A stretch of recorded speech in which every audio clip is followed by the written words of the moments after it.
Greetings everybody around the world. It's time once again for Ancient Aliens Radio. This is the dedicated radio show for the cast of Ancient Aliens. Here we interview authors and researchers as an ongoing investigation into the ancient alien theory. Don't forget to like us on Facebook or subscribe to the YouTube channel Ancient Aliens Radio. Just a moment, I'm going to be speaking to Mr. Nick Redfern. Nick is a returning guest. You can catch him in the archives. Had a fascinating discussion with Nick last time. If you're not familiar with Nick, just bear with me for a moment. I'll give you a little bit of bio. Nick Redfern works as a full-time author, lecturer and journalist. He writes about a wide range of unsolved mysteries including Bigfoot, UFOs, Loch Ness Monster, alien encounters, government conspiracies. His previous book includes Monster Files, The World's Weirdest Places, The Pyramids and the Pentagon Keep Out, The Real Men in Black, The NASA Conspiracies, Contactees and The Memoirs of a Monster Hunter. He writes for many publications including UFO Magazine, Fate and 13 Times. Nick has appeared on numerous television shows including Fox News, the History Channel's Ancient Aliens, Monster Quest and UFO Hunters, VH1's Legend Hunters, National Geographic Channel's The Truth About UFOs and Paranatural, BBC's Out of This World, MSNBC's Countdown and Sci-Fi Channel's Proof Positive. He can be contacted at nickredfern14.blogspot.com. And without further ado, let's bring on our guest today. Hi Nick, welcome back. Hi James, how's it going? Oh, not bad Nick, wow. Good. It always amazes me when I read your bio. You've had what a lucrative time of research and coverage and exposure, Nick. Well, it's it's something I enjoy doing. There's not much I'm qualified to do other than write. I've worked as a writer and a forklift driver, and that's it. It's one of the two, and sometimes I chop and change between the other depending on how busy I am or not. Sure. Well, that's the thing, Nick. I mean, I know you are a full-time writer and you're passionate about it. I know what we're going to speak about today is two books, Close Encounters of the Fatal Kind, about suspicious deaths, mysterious murders and bizarre disappearances in the UFO history. And we're also going to talk about the second half of the show, For Nobody's Eyes Only, Missing Government Files and Hidden Archives that document the truth about the most enduring conspiracy theories. Something I've covered on the show, with different guests and different formats and different ways, but I think I love what you do, Nick, because you get into the nitty gritty of, documents and you do proper journalism, Nick. You get into looking for research, maybe just explain why you take that approach and the journalistic style that you have, Nick. Well, because I think more than anything else, when you're dealing with a controversial subject, whether it's UFOs or Bigfoot or the Loch Ness Monster, it's sort of not enough to say, oh, I was once told this story by somebody's uncle's milkman's next door neighbour, that kind of thing. Sure.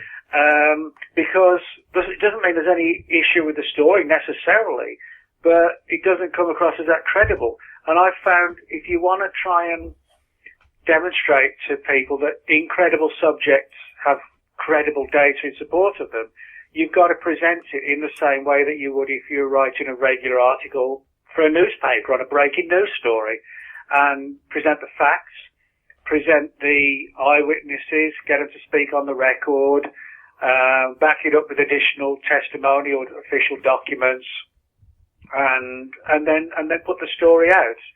And as I said, do it as you would if you investigate anything from like a real life murder to a detective story, or a piece of history. I treat it the same way. The fact that it's a bizarre or strange or mysterious subject doesn't matter. You still sort of chase it down as you would any regular news story. Mm. Well, that's it, Nick. And there is a trail of evidence there, albeit fragmented. And I know a lot of the disclosure around some documents and government files. I mean, a lot of stuff's blacked out, but there is corroborating evidence there in documents, Nick, released somewhat maybe 50 years later, 30 years later, or, in the official... Yeah. Well, I mean, a number of countries have Freedom of Information Acts, which basically allow members of the public and the media access to government files, and depending on the country, it's often after a specific period of time, or depends on the classification and age of the document, all sorts of different reasons, and things like national security and privacy reasons why some files don't get released, period. For example, there are a number of files that the National Archives in London, which still remain classified from the Second World War. Whether we'll ever see them or not, that's a big question. And what they contain, that's an even bigger question. So in other words, freedom of information doesn't open all doors, but it does legitimately allow us to take a peek at least at what governments know about UFOs. And over the years, a number of really interesting files have surfaced from like the British Ministry of Defence, the US Air Force and CIA, showing that they took the subject very seriously going back to the 40s, mainly because pilots were seeing these things and they were being tracked on radar, so clearly something was going on. But unfortunately, in more recent years, the number of files that have surfaced has fallen pretty dramatically, and whether that's due to sort of a clamping down or less reports or a bit of both, it's hard to say. For sure, Nick, for sure. I look at all the TV work you do as well, Nick. I mean, you've done some pretty major, television network programs too. I think the most successful, probably one of them, Ancient Aliens. Are you still involved with Ancient Aliens? Are you still coming back for the show? Yeah, they interview me for most series. What usually happens, I often have people say to me, I saw you on Ancient Aliens again, and, they must be constantly filming you. But it's actually not like that. What generally happens is, say if it's an 8-part series or whatever, and they want to interview me for, say, 4 or 5 of the episodes in each series, we do them all in one day. They'll just pick a studio somewhere, whether near me or if it's like somewhere else, they'll fly me out. Sure. And we just sort of spend 5 or 6 hours doing all the interviews in one go, and then they split them up as they want to throughout the various episodes. Gotcha. It's usually just like a day's work, or often less than a day's work, but when it appears on screen, they're spread out over the course of sort of 7 or 8 weeks of a weekly show. Wow, yeah, very efficient the way they do it. It's the success of Ancient Aliens is fantastic. I don't agree with a lot of the stuff, but I do agree with it, like 70% of the stuff. Yeah, I mean, it's an interesting show, and granted, when you're dealing with stories from the distant past, which are like thousands of years old, they're always going to be open to interpretation as to what happened and what they involved. And I always try and sort of stress that, when people have said, could things like the Star of Bethlehem have been a UFO, that kind of thing. Well, who knows, it could. The problem is things like these are so old that we'll be discussing them and arguing about it forever and a day, because today there's just no way to prove it one way or the other. One person's angel is another person's spaceman coming down, you know what I mean? Gotcha. But, UFO Hunters. I've had Dr. Bill Burns on the show as well. Nice guy. That was a very successful show too. And I think that did a lot, Nick, for ufology and research. I mean, got a lot of people interested, Nick. Yeah, there's 3 sort of shows that really kind of took off sort of 2007, 2008, which I think were really good. One was UFO Hunters, the other is Ancient Aliens, and the other was a cryptozoology show called Monster Quest. The problem is, it's like any aspect of entertainment. You have sort of the originals that do it well, and then you have the people who jump on board and basically just don't do a good job at all. It's kind of like with the music industry, you get the pioneers, and then suddenly everybody else is dressing like them and sounding like them, but just half as good. Sure.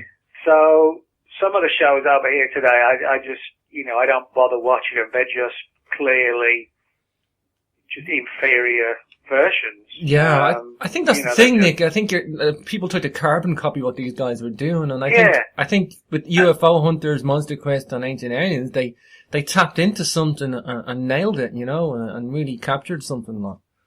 Yeah, and there's nothing wrong with being inspired by somebody else, but give it your own originality, and that's the problem. A lot of these shows, you can tell they've just had a few $1,000s thrown into the pocket of the producer and told, do what you can with this, and they're just cheap, and they don't tell you anything new, and but again, that's life and that's business, I guess.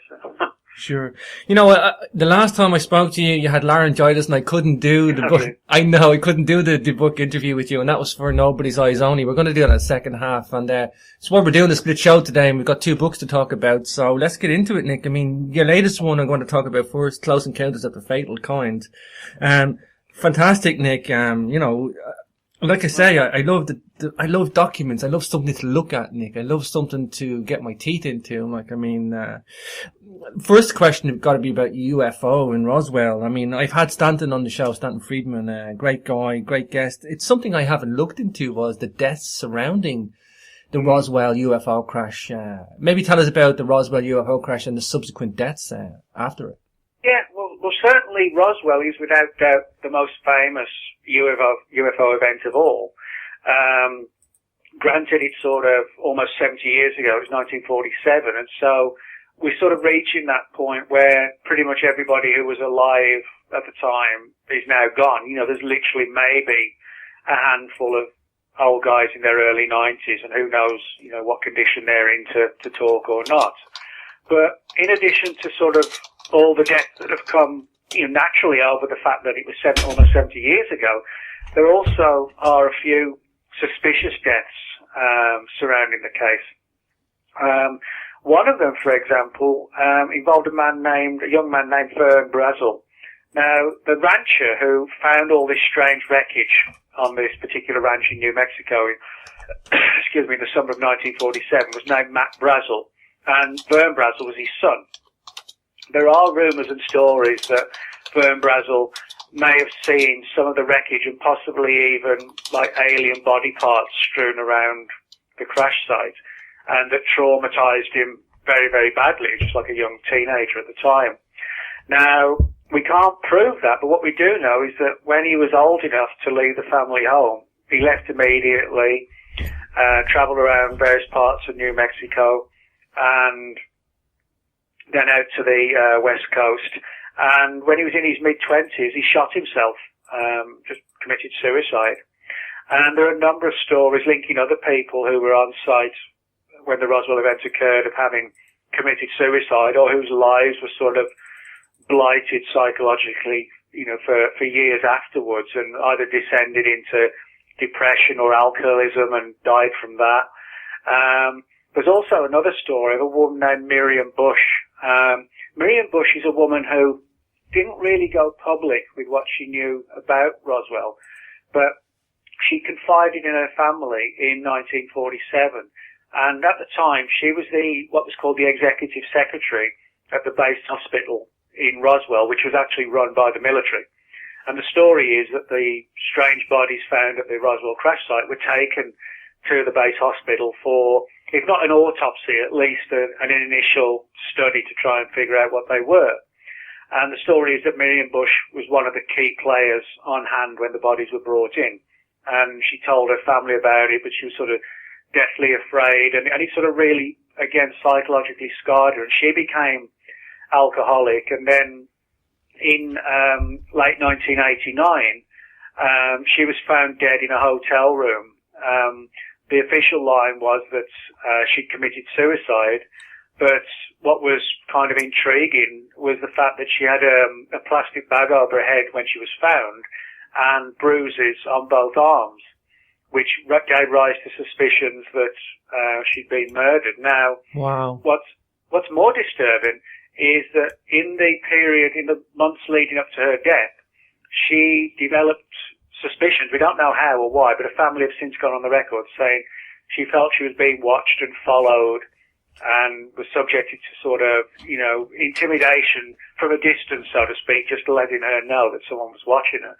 And she became so paranoid that she checked into this hotel room, actually using her sister's name and address.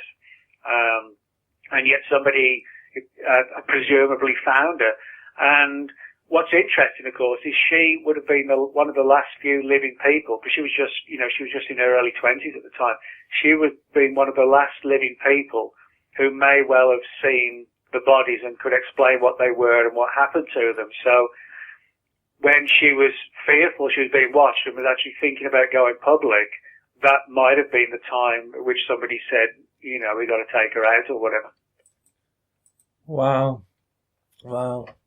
Dangerous business, UFO. UFO. Well, it can be. I mean, I stress to people that the number of people in the UFO subject who die under suspicious circumstances compared to the thousands that don't, it's a massive difference. And I think what I've found is that when suspicious deaths occur, it involves someone who's really got their hands on something that is dangerous to certain parties, or like Miriam Bush, who has a highly credible military background, and had she gone public or been allowed to, she could have blown the whole whistle, and she would have been somebody, it would be very difficult to discredit her testimony given her position as executive secretary at the base hospital.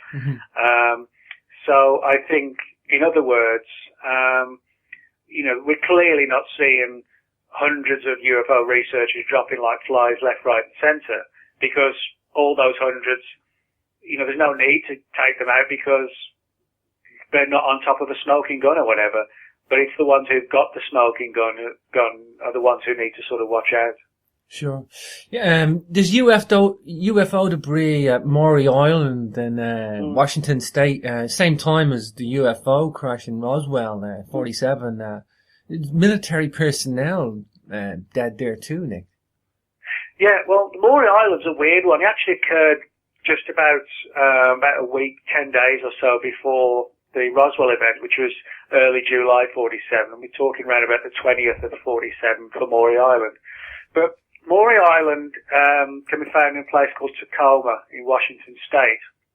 And the story is that a man named Harold Dahl was out with his colleagues and son on patrolling the harbour. Basically, they were there one of their jobs was to sort of pick up driftwood and debris that, could affect any incoming boats and ships. So they would go around and sort of hoover up the water, so to speak. And Harold Dahl said that this one particular morning when they were out there, they saw what looked like only way to describe it, like a fleet or a squadron of flying saucers, moving over the harbour. And Dahl described them as looking like donuts in the sense that the centre part was hollowed out. There was just no centre part there at all. How interesting. And he said of the 5 or 6 objects, one of them seemed to be wobbling in a strange fashion, which sort of gave rise to the idea that it was malfunctioning.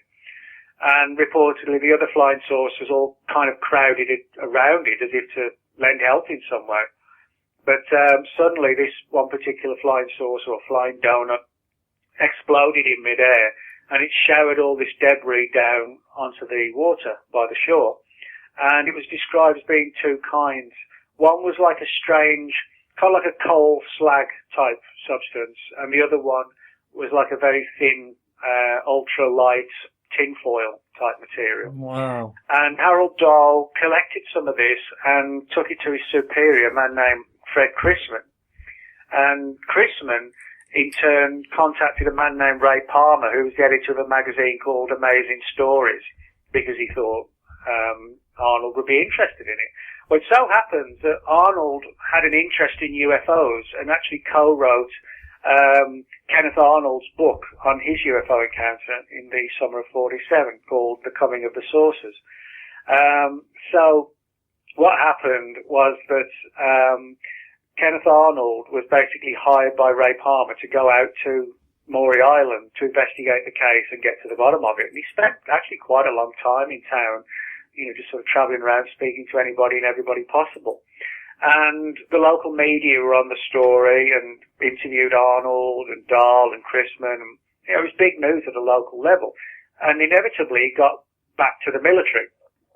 Bear in mind this was the summer of 47 when the whole UFO thing was taking off big time.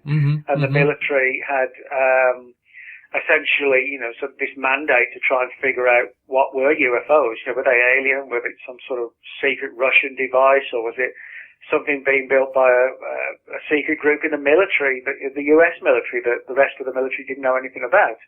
And what happened was that 2 guys from Army Intelligence, First Lieutenant Frank Mercer Brown and Captain William Lee Davidson, they were ordered to fly out to Maury Island to get to the bottom of the mystery. Well, they did their best. What they did, they spoke to people like Arnold and Dahl and Chrisman, even collected various parts of this material, much of which was still sort of just floating in the waters of Maury Island, right on the beach.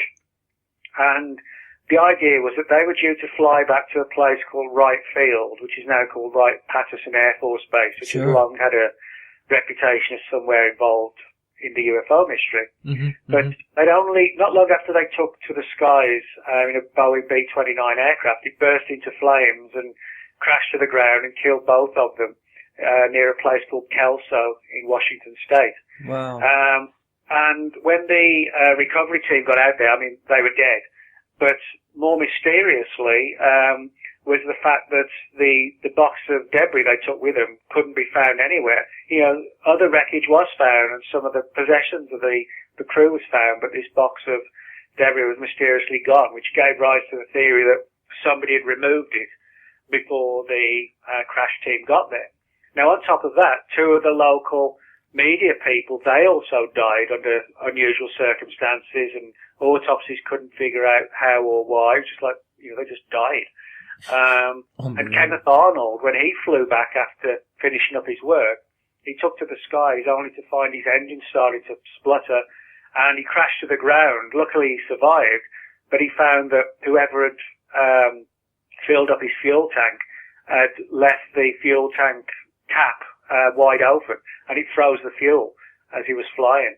And so he nearly died as well. So that was like 4 confirmed deaths and 1 near death, all in a matter of weeks, and all relative to this one UFO case at Maury Island, which has never really been solved, you know, to this day. Wow. Of course, the debris we're talking about, Nick, the tinfoil type material and the coal slag material, these are 2 commonly reported materials found at UFO crash sites.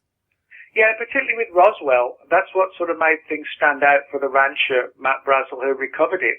He said it was, you could sort of scrunch it up and it would bounce back to its original shape.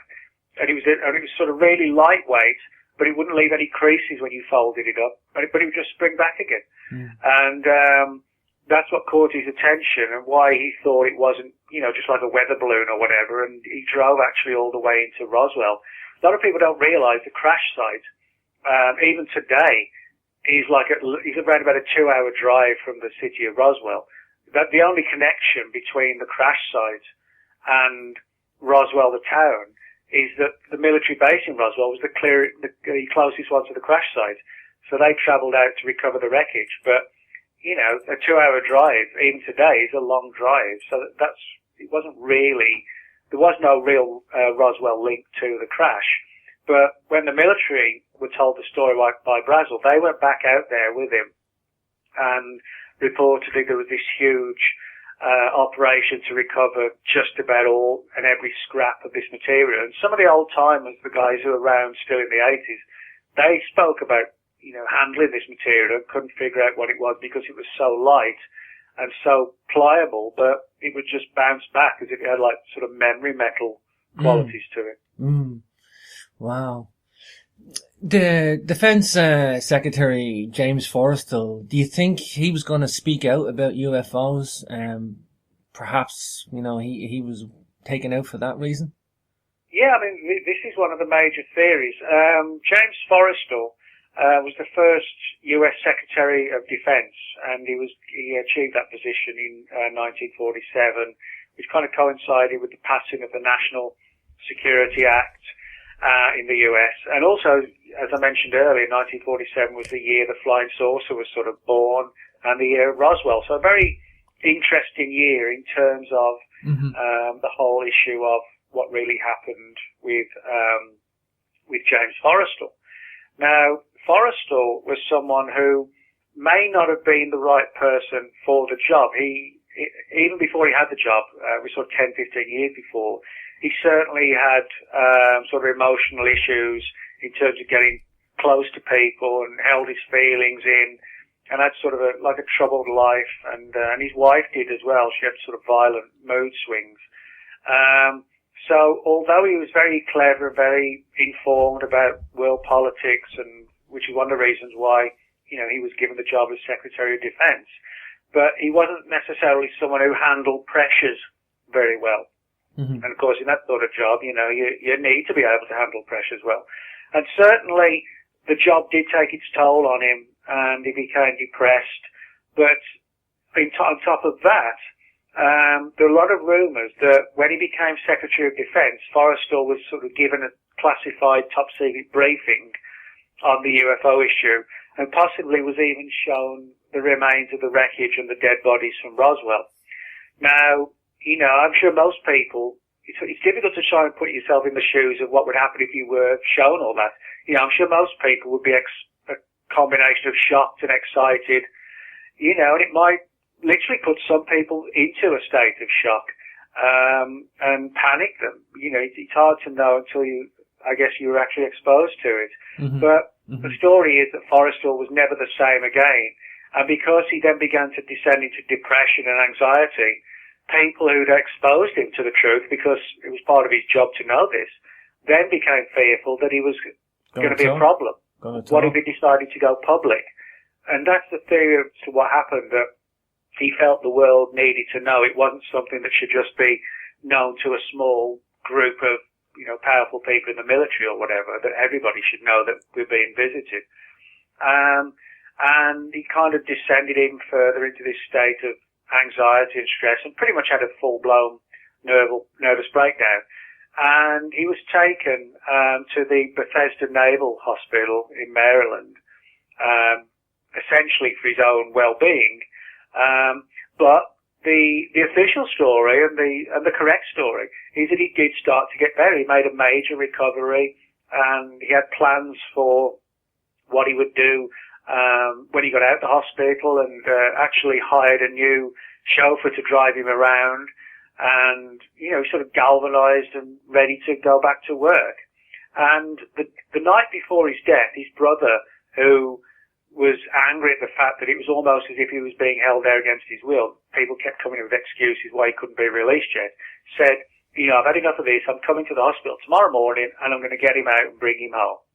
And if anybody did want him gone, of course, the previous night would be the time to do it. And actually, that's when he died, the night right before his brother was going to bring him home. And he died by, well, depending on whose view you take is correct, he was either pushed, jumped, or fell from the 13th floor window of the hospital. And, there's just no way onto the pavement below. There's no way you're going to survive that. And he didn't. So if he did have UFO secrets, he took them to the grave with him. And this particular case has been sort of perceived by UFO researchers as the first real case where somebody in a position of power may have been taken out for fear of what they might reveal about the UFO issue. Wow. Just off topic from the UFO deaths, Nick, have you ever looked just curious, have you ever looked into the black satellite? I haven't really, not from the perspective of sort of really heavily and seriously digging into it, but I have sort of tangentially, people who don't know about it, the idea of this mysterious satellite that was seen or tracked orbiting the Earth from like the 50s onwards, and it wasn't American, it wasn't Russian, nobody seemed to know who it belonged to, and there've been subsequent reports since, but it's one of these cases that even within the UFO field, I think has sort of very much gone under the radar. A lot of people it's not that they ignore it or don't think there's anything to it. A lot of people just actually don't know about it. Yeah, that's the thing. I mean, is there any documents on it, Nick? Is there anybody researched it? Well, there's documentation in the sense that we've got old newspaper clippings which quote comments from astronomers and people in the military and saying, it's nothing to do with us. So we have that kind of thing, but we don't really have, like the Air Force's 200-page file on the satellite. There's nothing like that in the public domain. Wow. But, there actually have been sort of flurries of discussions on it over the years. So clearly, it was attracted attention back to the 50s. Wow. That early, Nick. That's strange. Oh, yeah. Wow. Of course, Nick, we've had, pilots that have witnessed things about UFOs. I think some of the best testimony is pilots, but we've had some pilots, mysterious deaths as well, Nick. one of the earliest was a guy named Thomas Mantell, and that's sort of like with Forrestal being sort of possibly the first person in power to have been murdered for what he knew about UFOs. Mantell is often sort of perceived as being the first pilot who may have been killed by a close encounter with a UFO. Now, the story goes back to early January 1948, when Mantell, who was a captain in the Air National Guard, who was stationed at Fort Knox at the time, at Godman Army Airfield at the time, he was returning to the base with several colleagues when, unbeknownst to him until he got closer to the base, staff there had been monitoring and tracking and actually watching the movements of this object in the sky, which was like a gleaming sort of oval teardrop/saucer-shaped object. And it finally sort of came to rest hovering in the skies at a very high level. Now, the problem was that none of the air crews had oxygen masks, which would allow them to, fly to a very high level. And so this was a problem. And 3 of the aircraft returned to base, and Mantell decided to sort of go it alone and try and get as close to this object as he could. And he reported that he was getting closer to it, and it looked gigantic. It was like kind of silvery and shining and bright in colour. And that was basically the last communication from him. The next thing that happened was that after climbing in hot pursuit of the object, his aircraft plunged to the ground, and he probably passed out through lack of oxygen at some point, thousands of feet in the air.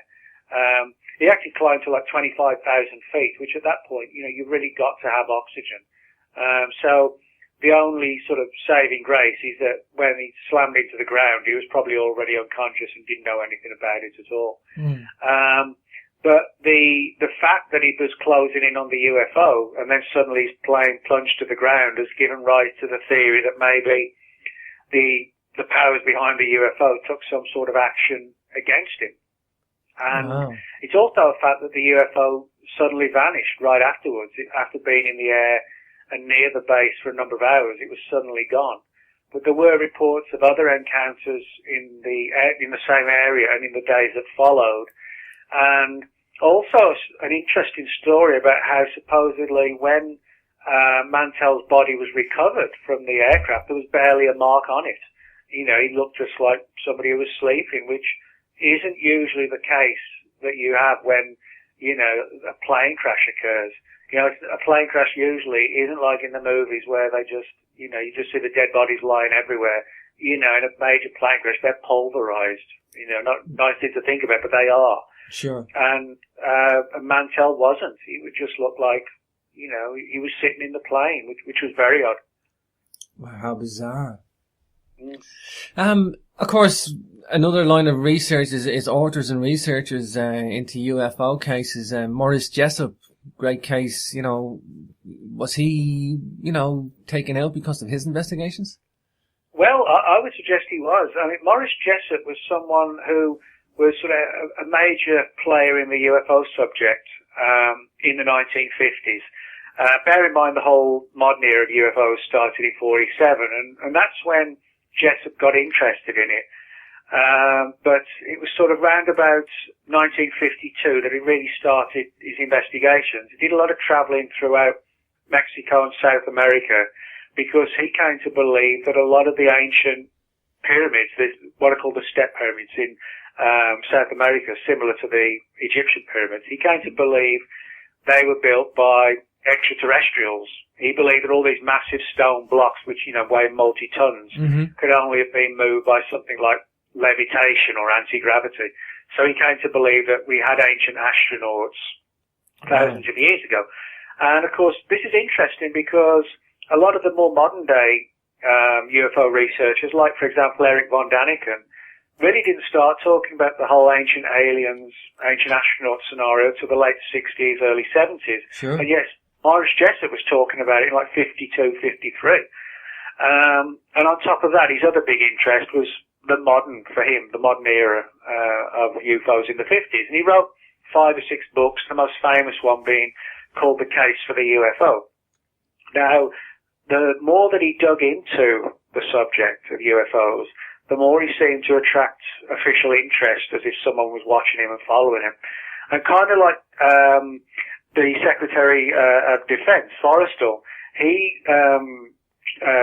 Jessup came to believe that he was being watched because of his UFO activities, and watched very closely. He began to receive like hang-up phone calls, or the phone would just ring in the middle of the night 5 or 6 times, and then it would ring again like 3 or 4 hours later, as if somebody was actually trying to like destabilize his sleep, to the point where he was constantly exhausted, he had insomnia, became paranoid he was being watched. And that probably was the tactic that was being followed, it was just trying to make his life miserable. And it succeeded. But it didn't sort of deter him from doing his work. And he actually believed he was on the verge of a major discovery relative to UFOs. And it was shortly after this that he had a very weird car accident. He was driving his car, and suddenly, it wasn't like as if somebody had tampered with the car, made it go off the road. It was like something had taken control of his mind, and he actually performed the action himself and swerved off the road and slammed into something, and he was actually very badly injured. It took him a long time to recover, and this had an effect on his from a psychological perspective, and his wife eventually left him, and his publisher didn't want any more books from him, and he kind of spiraled into a depression. And then he was found dead in his car from carbon monoxide poisoning in a Florida park. But what was interesting is that the very night before he was found dead, he telephoned a colleague named Manson Valentine, said that, I've made the biggest discovery possible. I want to tell you about it tomorrow.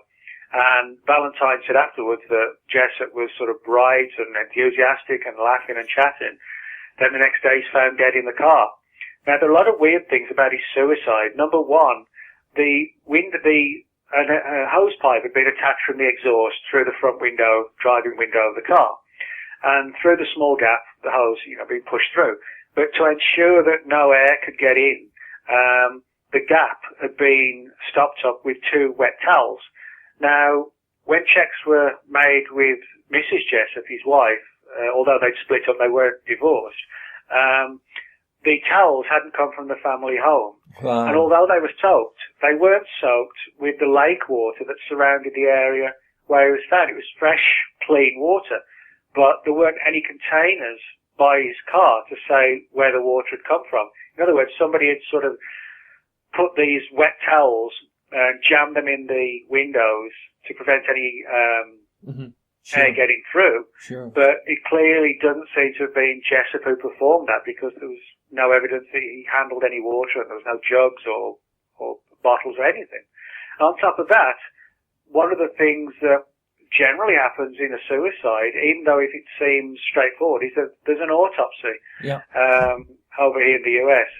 But Jessup wasn't autopsied.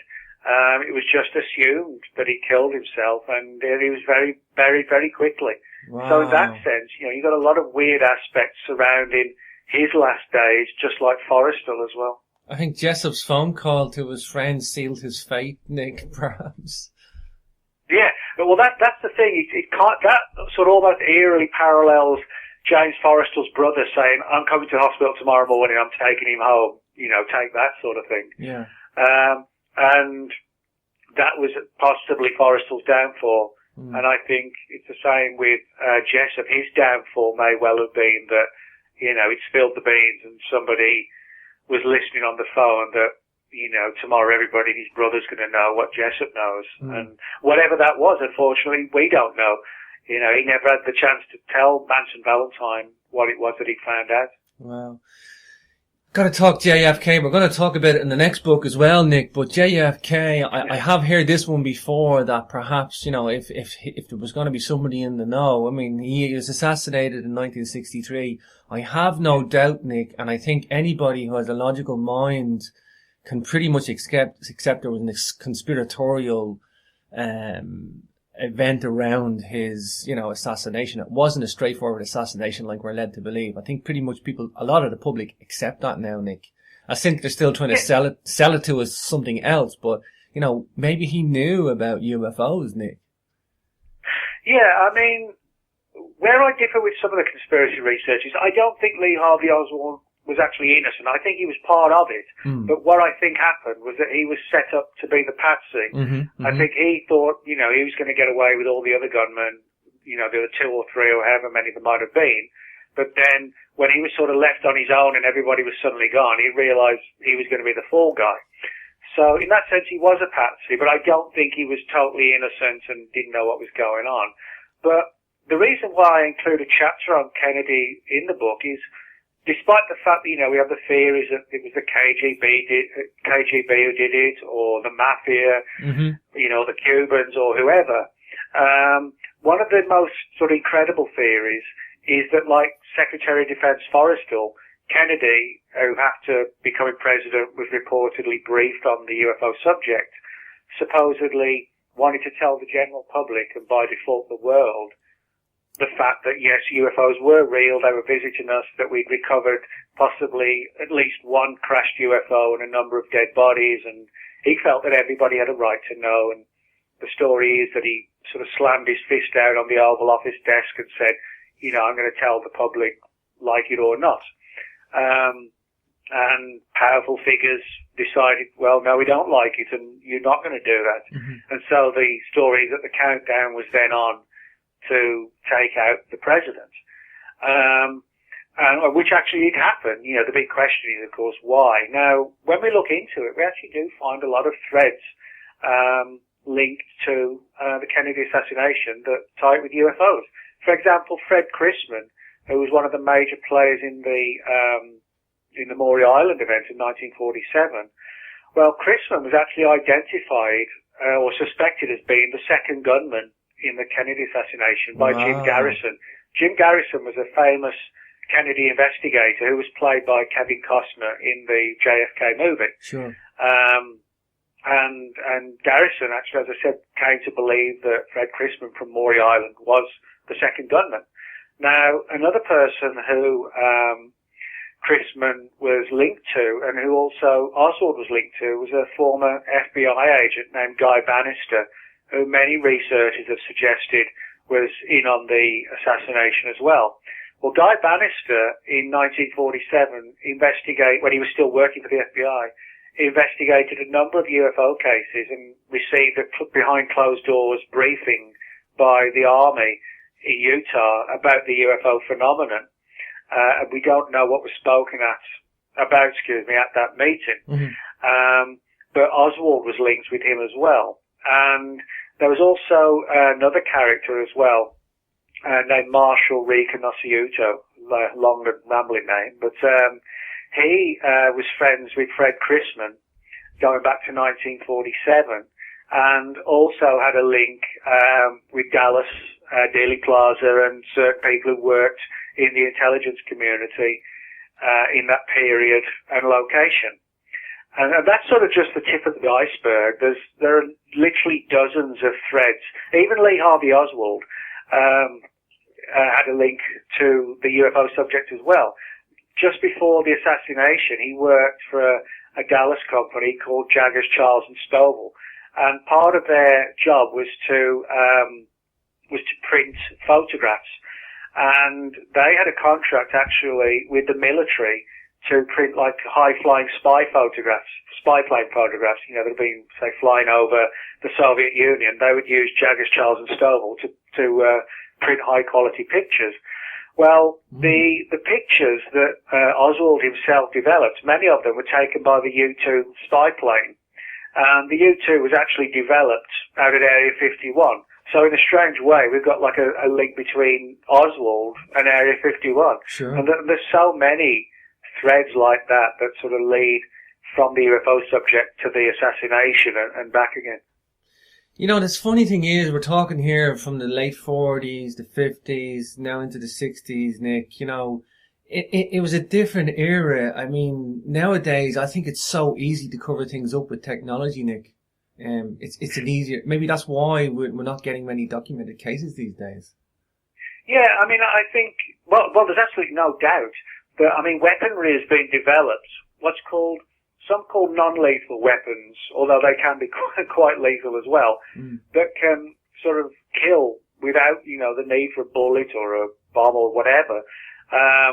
But for example, acoustic weapons have been developed which can disrupt the human heart rhythm, and cause heart failure or heart attacks, particularly if the person is already, has heart trouble. Well, it's far easier to take them out and make it look like it was just down to the condition they already had. There are other technologies, directed microwave technologies, which can provoke fast-acting brain tumours and things like this. So, in other words, in today's world, making a murder look like an accident is very easy. One famous case that occurred in London back in 1978, which I briefly touch on in the book as an example of how this can be achieved. It didn't directly involve UFOs, of course, but it involved a man named Georgi Markov, a Bulgarian defector, who was actually killed on a London street in 1978 by a member of Bulgarian intelligence who stabbed him in the back of the leg with an umbrella and claimed, he just sort of tripped. But he actually stabbed him and essentially injected a fast-acting poison into Markov's body, and literally within days he was dead. So, there are ways and means of killing people and making it look like an accident, and it really does happen. Sure. Edward Bryant, he died in 1967. Tell us about his death. This is interesting. Yeah, this is a weird one. Very weird, because it involves a UFO that may not have been a real UFO, which kind of sounds strange, but Edward Bryant lived in a little village in Devon, England, called Scorriton. And he said that in 1965, not far from his home, which was just like this sort of classic little English village, that you would see in, I don't know, like the Midsummer Murders or Miss Marple. It was kind of like, one of those little villages. Sure. And he claimed that not far from his home, or around the back of his home, he'd seen this sort of like a classic flying saucer type craft come down, and these very human-like aliens depart from it. And there was sort of a brief conversation, quite enigmatic, and he didn't know what to make of it. He was just sort of amazed. Told his wife, didn't realise his two young children were listening, who then blew the whistle to all the other kids at school, and before you knew it, the local newspaper was on it, and of course, in sleepy old Scorriton, man sees UFO was a big story for the local newspapers. And a couple of books and reports were written on this particular case, because it was such a fantastic one with a lot of different twists and turns, and a woman named Eileen Buckle wrote a full-length book about this particular affair. And the story would have been taken much further had it not been for the fact that in 1967 Edward Bryant died very suddenly from an aggressively fast brain tumour that sort of just came from nowhere and took him in no time at all. Now, yes, that does happen from time to time. Somebody will have develop a brain tumour at 12 or 13, and then, they're just taken. That's just one of the important aspects of life. But things are a little bit different with Edward Bryant, because in 1978, a man went public. His name was Bosko Nedeljkovic, and despite his name, he was actually attached to American intelligence. Wow. And in 1978, he confided at the time in a UFO researcher who's still active on the scene today, named Rich Reynolds. Rich is around about 70 now, so he was sort of mid to late 30s when this story was told to him back in 78.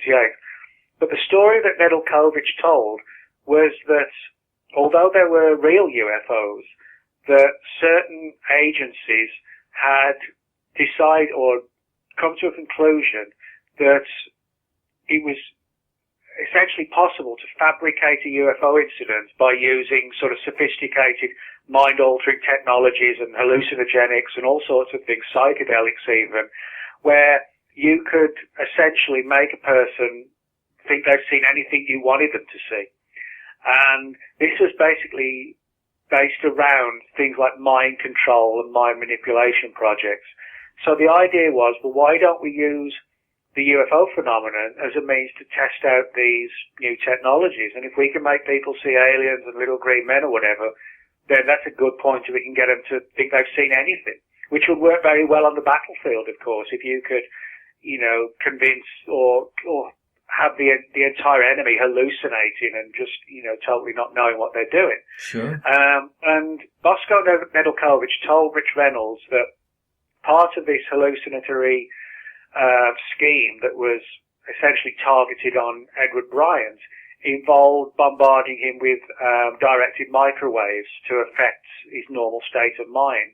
And the story that Nedeljkovic told suggested that they'd gone overboard with the microwave exposure, that it was that which had sort of provoked this aggressively fast tumour. And he died in 1967, just in his early 50s, still to his dying day, saying that this incident occurred as he said it occurred.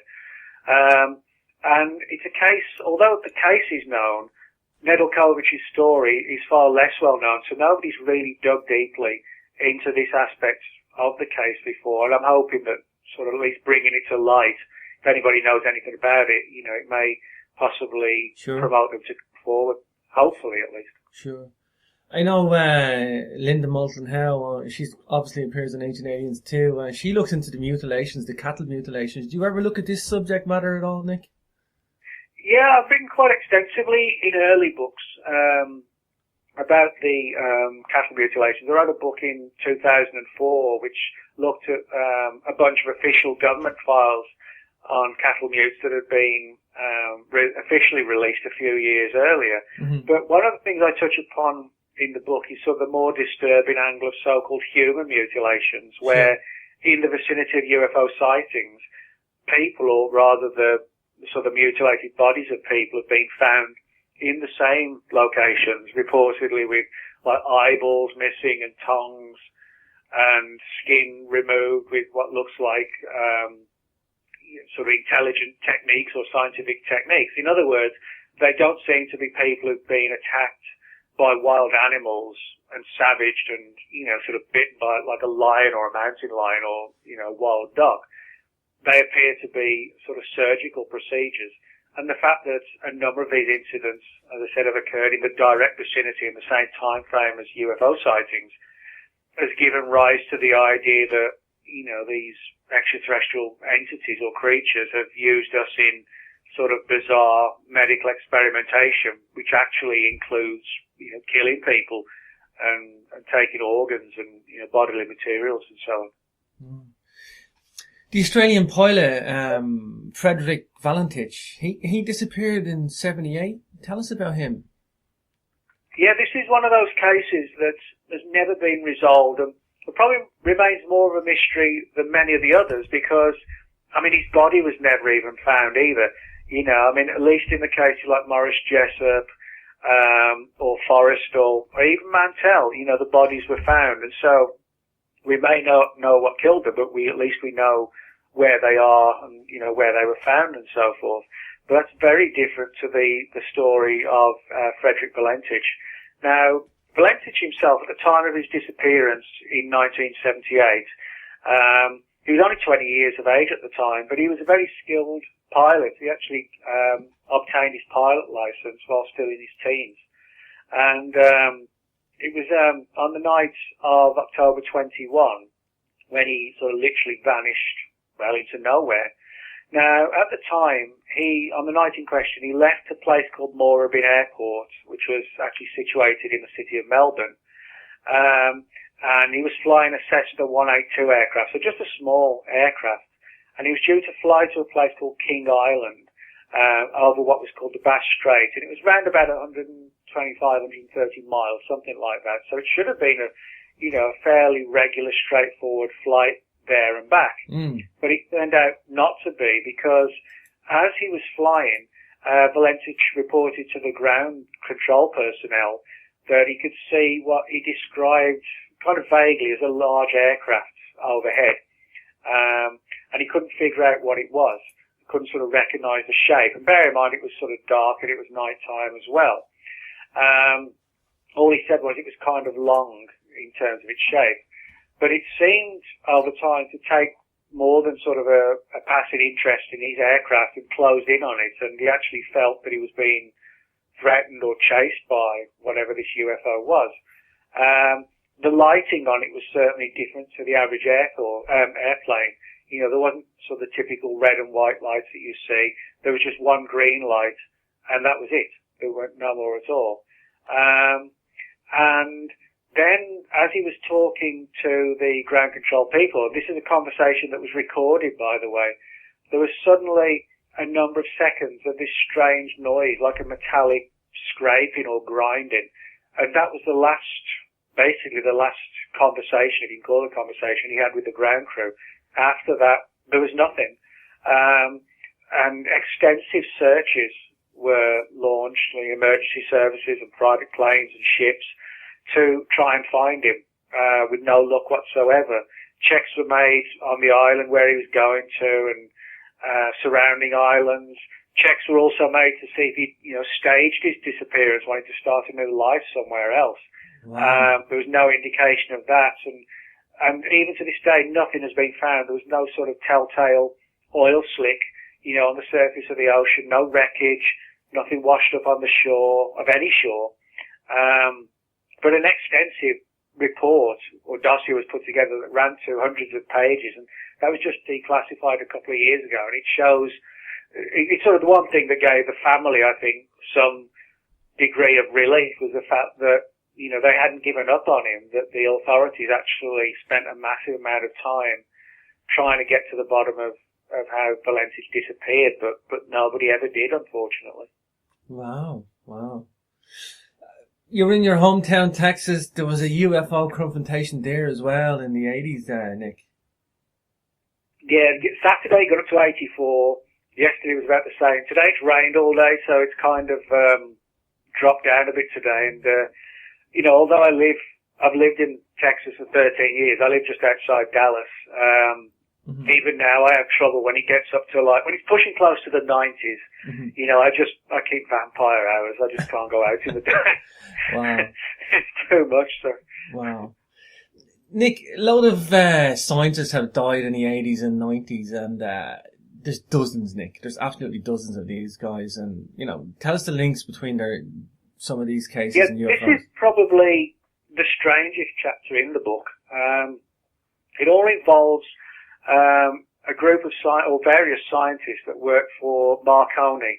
Marconi was, and still is, although it's integrated into another company now, was a company that conducted major research and defence projects for the British government, the military, and the Ministry of Defence, sort of advanced weapon systems and things like that. Now, when President Ronald Reagan, or after he was elected, I should say, Reagan had this plan for what became known as the Strategic Defence Initiative, or is better known, Star Wars. The idea was to have a fleet of orbiting laser systems in space. So if the Russians ever launched a sneak attack on the West, then this sort of massive armada of lasers could blast, or could actually destroy all these Russian missiles before they had a chance, to reach the US or Europe or wherever. They just sort of be blasted out of the sky or vaporized. And so it was sort of very, sort of futuristic, advanced and ambitious project. And it only really took off to varying degrees. It certainly never worked to the extent that Reagan hoped it would work. But one of the things that happened was that in the mid-1980s, the US government, under the sort of directions of Reagan, approached Marconi here in the UK, or there in the UK, I should say, with a view to getting Marconi's elite personnel on board to try and, figure out the best way to make the SDI Star Wars program work well. And a lot of Marconi people worked, various degrees, and various projects that were somehow allied to the SDI program. Well, what happened was that from 1982 to 1991, many of the scientists working on this project and a bunch of interconnected programs died under very odd circumstances. the full total was somewhere in the region like 32 to 35 over the course of like a 9-year period. And British authorities said, oh, it's just coincidence. There's nothing beyond that. It's just one of those things that sometimes happens. Well, what one of those things was never sort of really explained. But it's kind of like with Maurice Jessup. Some of them, exhibited no previous sort of psychological conditions or depression, but they got in their cars and just killed themselves. One or two via carbon monoxide poisoning. Another one filled up the boot of his car with 2 huge containers full of petrol and drove at high speed on a motorway into a derelict cafe and basically just blew himself up. Another one tied a piece of rope around a lamppost, got in his car, tied the other end around his neck and hit the accelerator and was decapitated. So, in other words, they didn't just die, they were sort of dropping like flies, but under really strange circumstances and grisly deaths. Others, one guy was almost like he was in a state of, like a hypnotic trance. He owned a pistol, and one day was cleaning his pistol, forgot to take the bullets out, and cleaned it with the barrel pointing right at his chest. And he shot himself in the chest. Now, fortunately, he survived, but he couldn't fathom how he'd been so careless as to point a loaded gun at himself while he was cleaning it. And that's something else that pops up in a lot of these Marconi scientist deaths. They did the most stupid things possible that ended in their death. One guy was reportedly cleaning his car in the garage with the door shut and the engine running, and died again through carbon monoxide poisoning. And what's interesting is that several of these people had almost died under other circumstances. Again, like with Maurice Jessup, it was like somebody had the ability to sort of almost like subliminally hypnotize them to say, on the 10th of June, you will kill yourself under these circumstances. It was like a buried memory had been inserted into their mind subconsciously, and then when the time came, they sort of performed it like a programmed robot or whatever. And it was never resolved. The deaths ended as mysteriously as they began, but as I said, from 82 to 91, we're talking about literally dozens of very, very strange deaths. And there's only ever been one full-length book written on this. It's called Open Verdict. It was written in 1990 by a guy named Tony Collins, and it's very hard to get because it wasn't in print for long, but that's a really good study of all the deaths up until that point. And when you read it, it's kind of like somebody shooting birds out of the sky. They just sort of fall in one by one after another. Yeah, for sure. I got one question. We're going to take a break, Nick. Just before the break, we'll do the last question. We'll get into the second book. Just quickly then, before the break, the UFO author, Jim Keith, murdered 1999. This guy was up to his neck in UFO research, yeah? Well, Jim Keith he wasn't so much just a UFO researcher. He's more of a conspiracy researcher. But they're also involved UFOs. I mean, for example, he was someone who was investigating everything from the UFO issue to the Lockerbie explosion over Scotland in 1988 to the death of Princess Diana.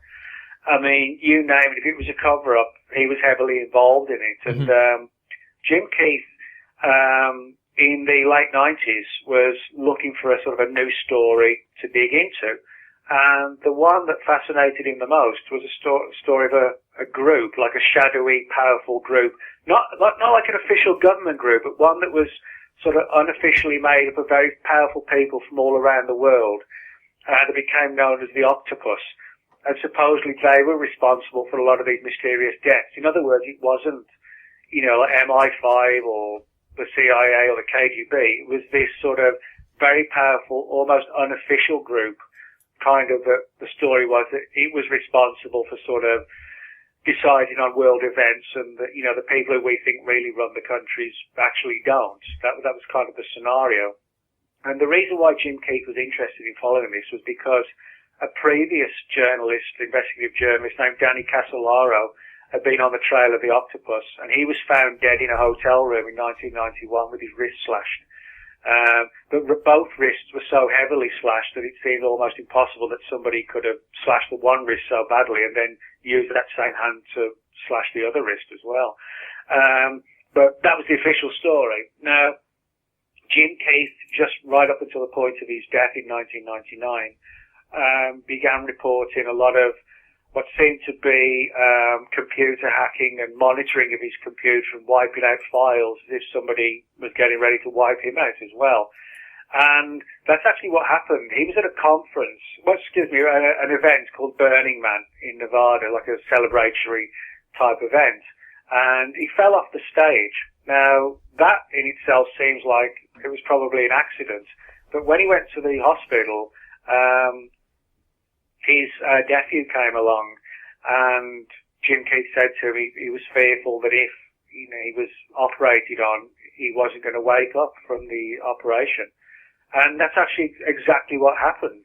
He was put under sedation for essentially what was a fractured tibia in his leg, in the shin bone.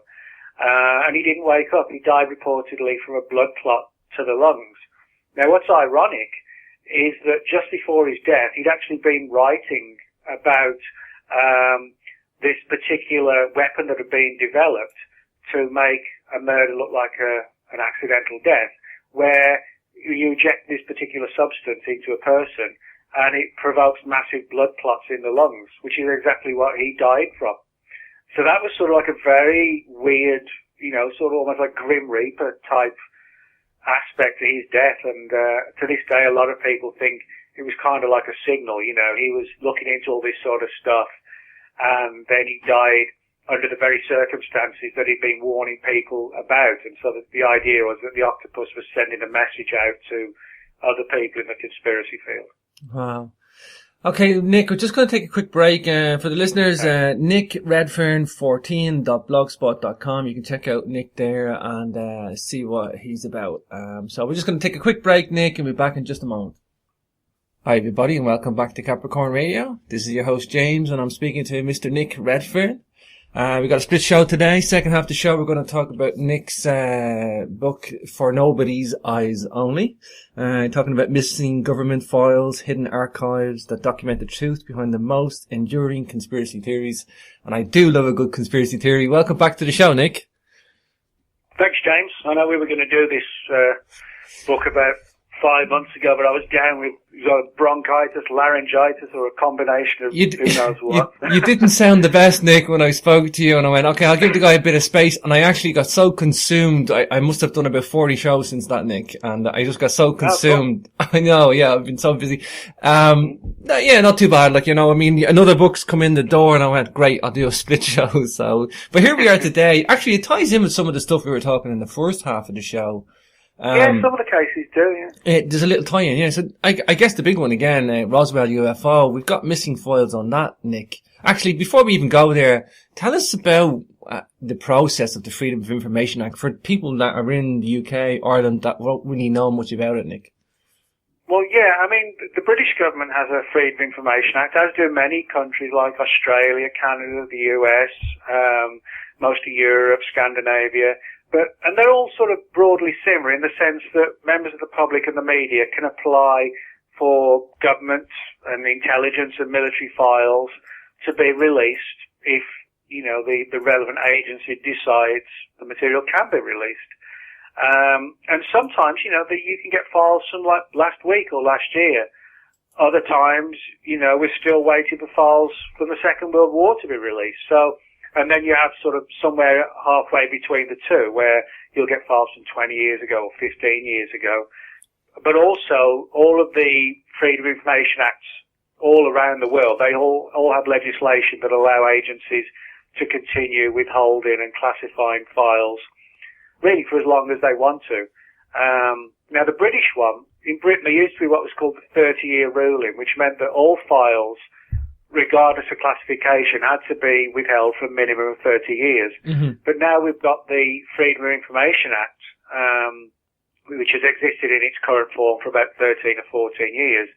That you can use that to get files from literally like last week if they can be declassified.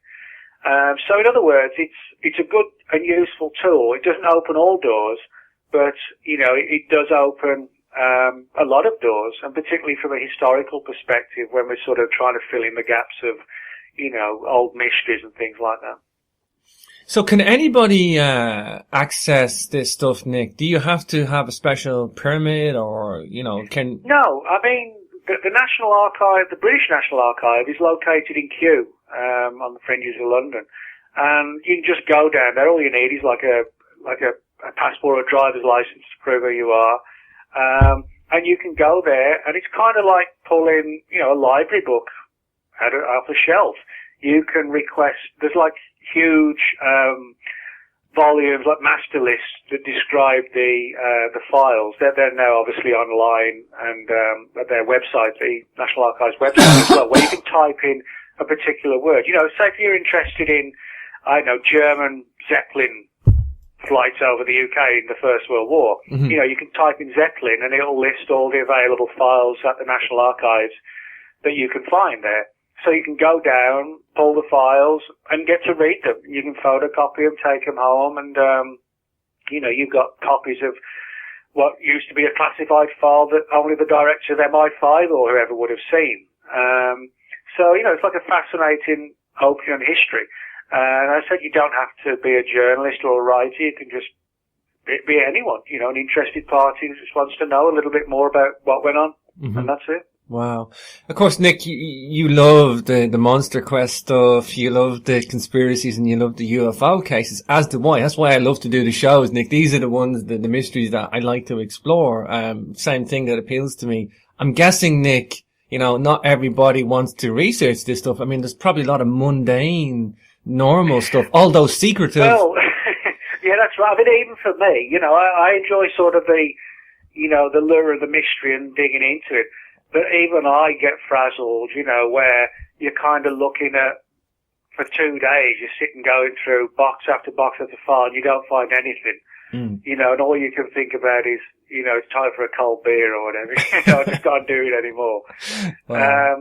But then if you sort of hit pay dirt and there's like a really interesting file that's relative to what you're looking for, or even something that, is amazing, but it's totally different to what you're looking for, but it's still interesting, then it's sort of all worth it. But sometimes, it can be sort of like really tedious and just, digging and not finding anything for days and days. And I think, like you alluded to there, Nick, just because someone has a 30-year ban on it being released to the public doesn't mean it's going to be released necessarily after 30 years. Well, no, I mean, things can remain classified for years. And on top of that, things occasionally get lost or misfiled. They end up sitting in some sort of dark, dusty archive. I once spoke to a guy who told me that his job back in the 1960s was he was essentially like a guard, guarding literally like a 50-foot long stretch of filing cabinets that was held in one of the old closed-down London Underground tunnels, like an old shut-down station. And he said there were just reams of all these cabinets lined up, and he said he didn't know what was in them. But he said, they never made it their way to the archives or to wherever. They were just out of everybody's reach, for all intents and purposes. They didn't exist, but they were, in one of the old Victorian tunnels. Wow. Don't know the name of the tube station, Nick, do you? No, he couldn't. He actually said that he didn't have a name and he wasn't sure what it was, but he said he knew it was like a closed down one, or possibly even one that had never been used at all and that was, for whatever reason, scuttled, if you like, or abandoned. But if he'd have said he knew what was in all the filing cabinets and whatever, I'd have sort of taken it with a pinch of salt and thought he was exaggerating. But it was actually more believable when he said, sorry, I can't say what's in any of them. You know what I mean? Because my job was just to guard them. And that actually sounds more believable than, the idea that he knew the ins and outs of every file or whatever. Yeah, I hear you. Of course, okay, Nick, going back to the Roswell case, there's missing files on the Roswell crash in 47, like we were speaking in the first half of the show. Yeah, well, so people understand that the book itself deals with various conspiracy theories, but with a bit of a twist, where we can prove that files that should exist seemingly don't exist or have vanished or supposedly been mislaid or shredded by mistake or burned, you name it, but they can't be found. And that actually relates to the Roswell case, the famous UFO crash of 1947. Now, nobody disputes that something came down at Roswell in the summer of 47. Even the US Air Force admits that something came down. Their view, or their conclusion, is that they believe it to have been what was called a mogul balloon, which is a large sort of balloon array that back in the late 40s was designed to monitor for early Soviet atomic bomb detonations. Now, that theory has sort of been contested by the UFO people, and other theories have been put forward as well. Now, I personally, where I differ to a lot of researchers, they kind of view the Air Force as the bad guys in all this. The Air Force are the evil people hiding the truth of Roswell. My view, after sort of having dug into all this, is that the Air Force of today, and back in 94, doesn't know and didn't know any more about what happened at Roswell than the average UFO researcher does or did. I think that kind of like this octopus group I mentioned beforehand, I think the Roswell secret is held by almost like a shadow agency, one that isn't even officially acknowledged to exist. It's not like GCHQ or MI5, but it's like a shadowy cabal of people who are the real power, the power money people on the planet who sort of really run things. And I think they're the people who are hiding the truth of Roswell.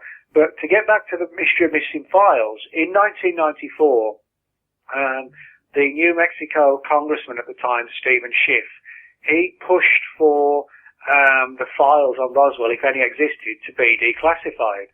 And he approached an arm of the U.S. government called the Government Accounting Office, today called the General Accounting Office, but today called the Government Accountability Office.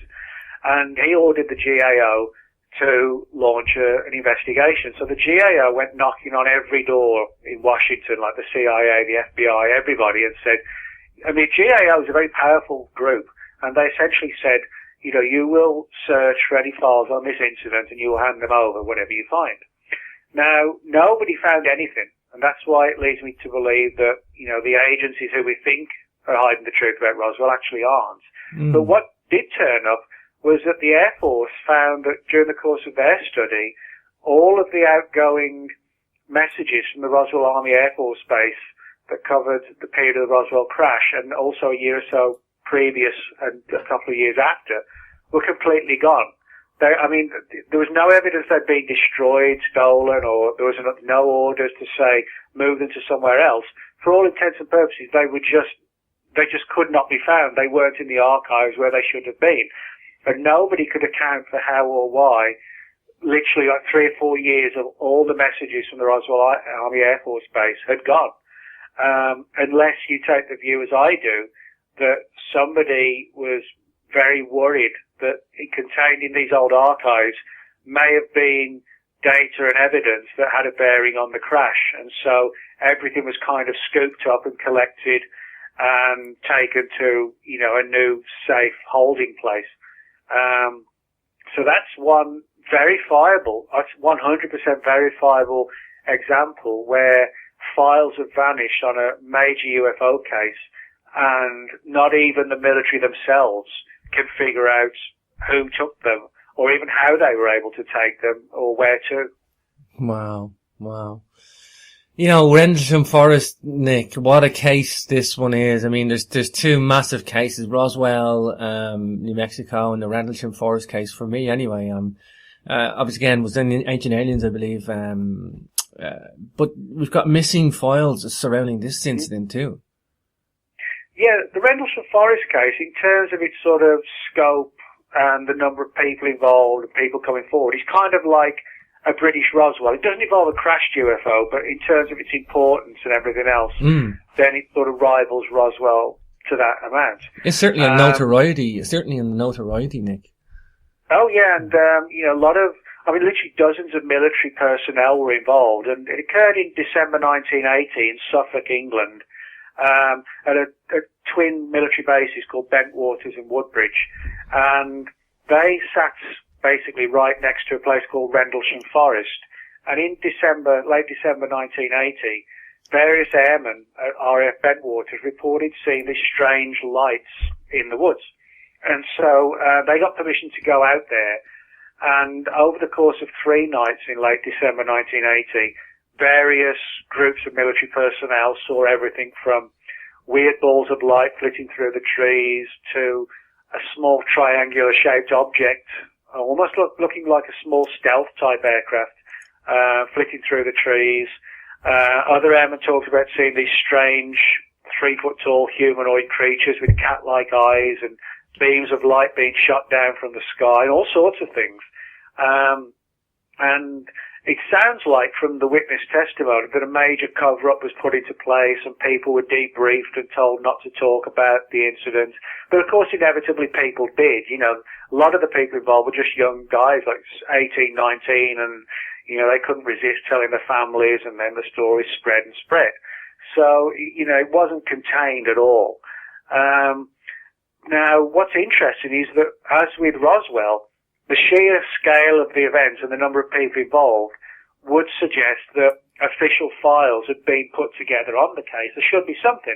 Now, a few years ago, the Ministry of Defence did release, I should say, a huge file on Rendlesham, but it wasn't sort of the investigation file. What it was just a file filled with letters from like the early 1980s equivalents of people like me saying what happened at Rendlesham Forest. So in other words, it was like a correspondence file between the public UFO researchers and the MOD, and not much else. So the big question is, where did the investigative file go to that, you know, discussed the entire ins and outs of the incident? Well, we don't really know, but what we do know is that just a couple of years ago, a fascinating batch of documents surfaced from the Defence Intelligence Staff, which is like the elite secret arm of the Ministry of Defence. So, you know, they get involved in all sorts of intelligence operations and, you know, monitoring up what the Russians and the North Koreans are up to and so on. Mm-hmm.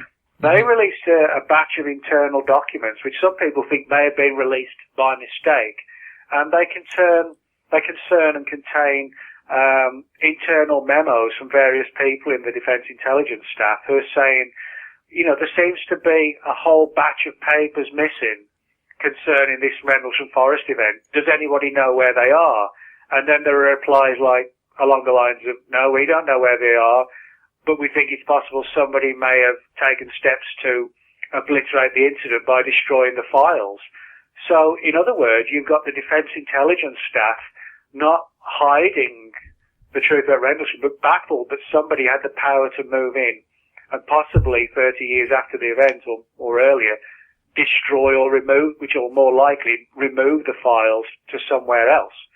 And who that might have been, who would have the power and the skill and the ability to sort of walk into the Defence Intelligence Staff building and walk out with who knows how many hundreds or thousands of pages of files on Rendlesham. We don't know. But that is what the official files seem to reflect, this debate going back and forth between the DIS people saying, you know, we've got to answer these questions. There's a whole swathe of material. It's just gone from the archives. What's going on?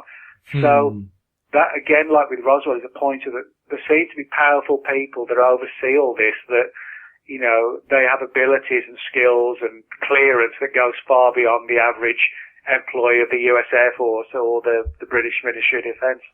I think that's a great point to hit on there, Nick, and in both books we're talking about today, I think what we kind of see is that secrecy is big business, and not only that, it's a corrupt business. There seems to be a group or elite behind, you know, the secrecy. It's not a top-down secrecy program, whereas, you know, the president or the prime minister of a country is being secret for the health of the nation, or, you know, to protect the nation. I think it's like a side group, or, you know, it's like it's a secret elite behind the secrecy, if you will. Yeah, some people talk, you know, like the New World Order or the Illuminati or something like that. And whether that's who we put the blame on, I don't know. But I really do think it's something like that. There is like a powerful group, probably with strands and, you know, tentacles spreading all across the planet.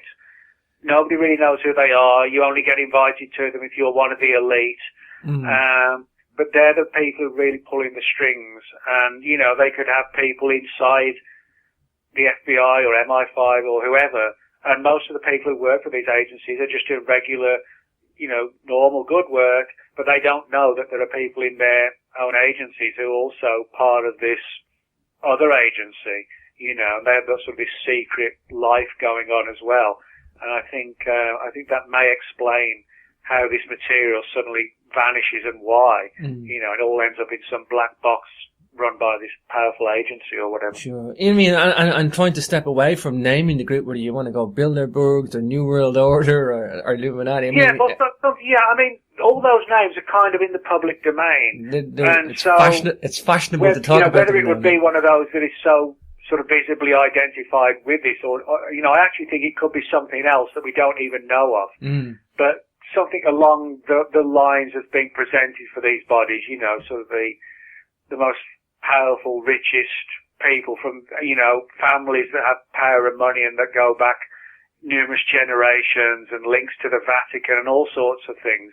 I think these are the people we need to look for, whoever's hiding the answers to Rendlesham or Roswell or whatever. Sure, yeah. Well, the key thing, I suppose, is there's a pattern in the cover-up. There's a pattern in the evidence that says, it's not like a normal secrecy program. And I think once you become secret, Nick, once you have a secret program, it's open to this. It's open to this, corruption stroke cover up within the secrecy program itself. It's open to, all sorts. And I think when people realize, I think why the subject hasn't been sort of solved, the UFO subject, is because so many researchers do focus on the Air Force or the CIA or the FBI and paint them either A, as the bad guys, or B, as the ones who are sitting on the secret. I don't think they're either. I think many of these people are as baffled as us. There could be, where this is broadcast, there could be people sitting in the Pentagon thinking, I wonder what really did happen at Roswell. And yet we assume, or many people assume, that they would be the people who know. But they may not be the people who know. We just assume them to be. And that's why I think we don't have the answers, because we're looking at the wrong groups. We look at the ones we think should be the ones hiding the secret, not the ones who actually are. Going back to the JFK assassination, what documents have we got regarding the JFK? I mean, can we trust what we have? Is there stuff missing there, Nick? Yeah.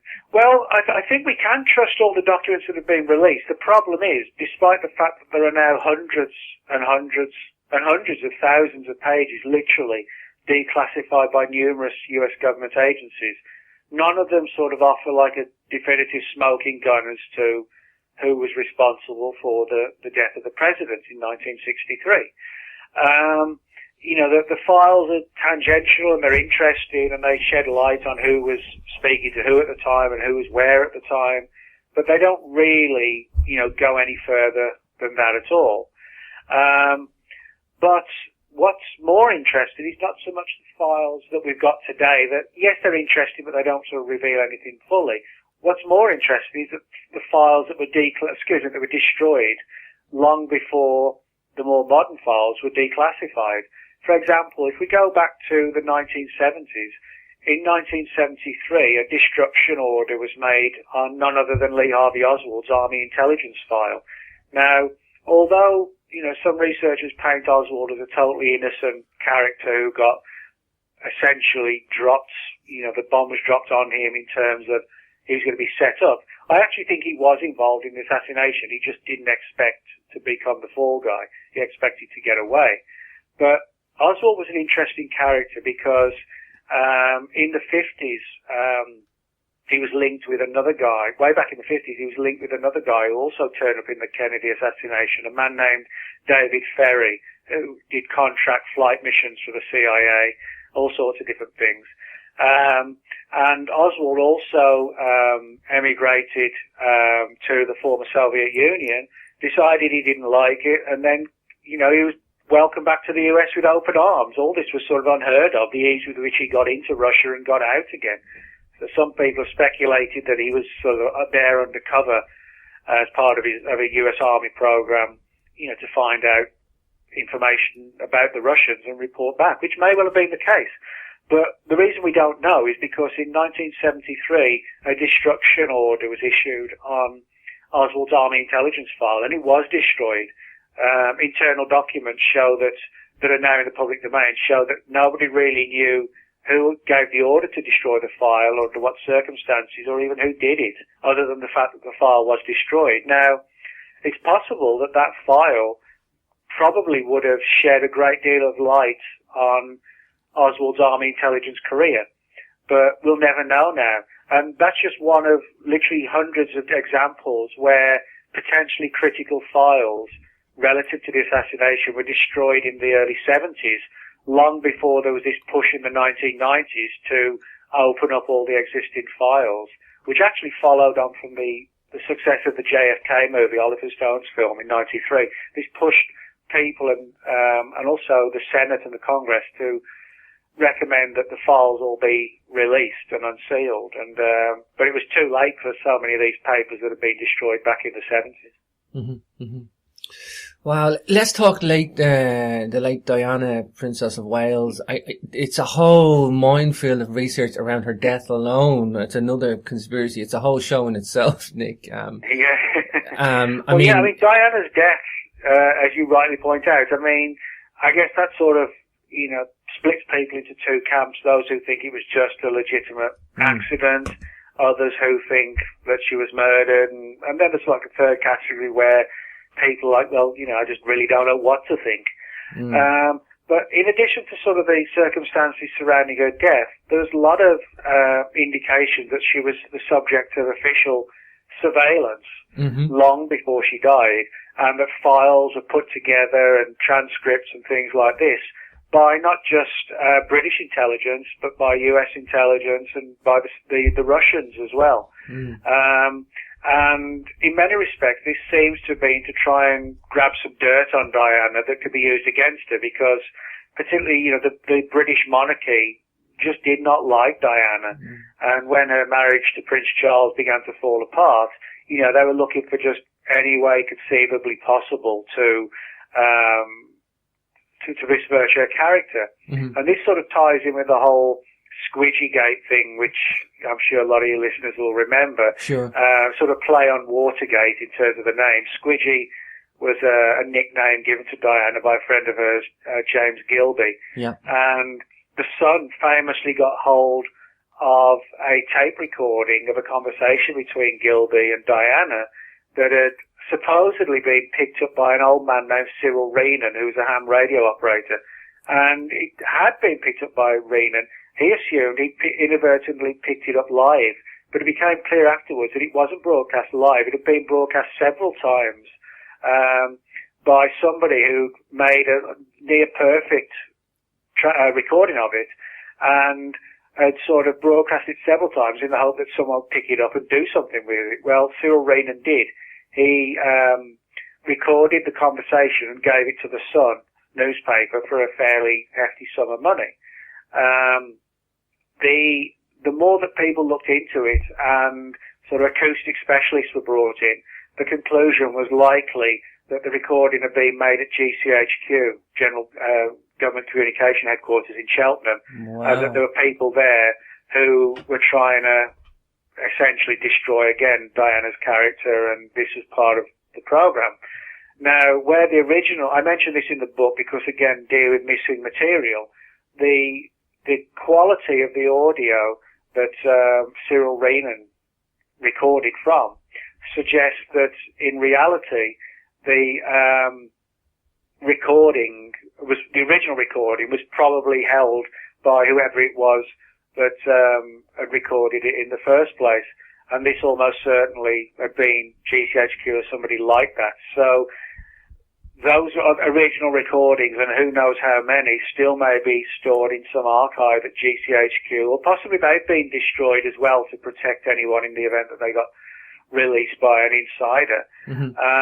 But there are other cases. For example, in 1999, the US National Security Agency admitted to having more than 1,000 documents on Diana, none of which have ever surfaced into the public domain. So, again, we don't know what they contain. All we know is that agencies around the world have put together files on her, and to a degree have grudgingly admitted to having files, but really beyond that, we still don't know much more as to what they contain. Mm-hmm. You know, Nick, funny enough, I had worked in Cheltenham before, and I was looking at this big giant building, and I asked the guy, I'm an engineer, I was just there for a few weeks, and I asked the guy, I says, what on earth is that building? He goes, that's GCHQ. He says, every mobile phone call in Britain goes through that building. Yeah. But yeah, I mean, I don't dispute that. I mean, you find that where we hear these stories today about, just large scale, sort of hoovering up of phone numbers, and trying to make connections. Who's this person calling? Who's that person calling? And I suspect we don't really know, a grain of the full story, really. Mm. Yeah, it's like something out of a Jason Bourne movie. Like it's pretty much as high tech as that now. Diana was 1984 or something like that. Oh yeah, God forbid, Nick. The funny thing is, I think Diana was a bit of a renegade, certainly in her later years. But I think people like that because the problem, with the royals in the 80s and 90s particularly, I mean, it's not less, well, I say it's less so, it's far less so today with with Prince William. But back in the 80s and 90s, they were still very much stuck in their old ways.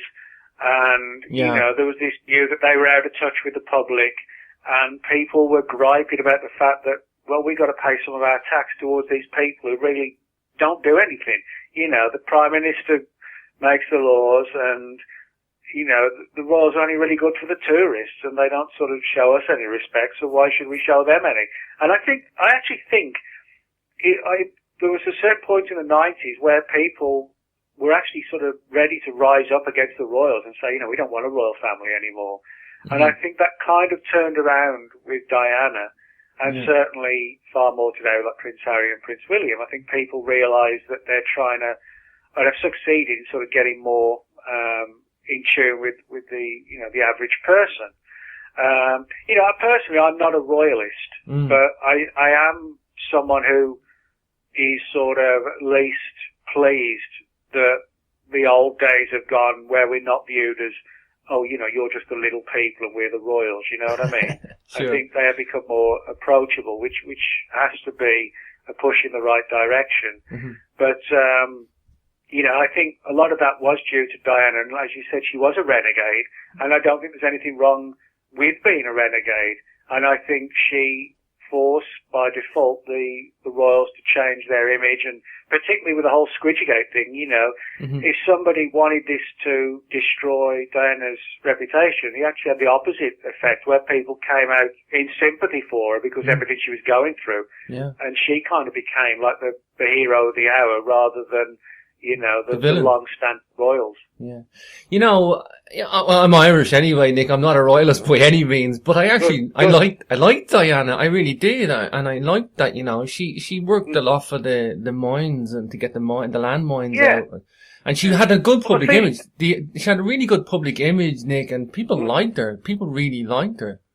Yeah. Well, the thing is, as I said, I'm not certainly by any means a royalist, and I'm from England, and I'm sure you know, a lot of English people aren't royalists either. It's just really a lot of it is for the tourists. They love to see the palace and whatever. But I have to admit, I do think that things change for the better in terms of what the royal family was or represents, sort of from the 90s onwards. And, I think Harry and William realised that, you have no say in which family you're born into, but at least they've made steps to try and, integrate more with the people.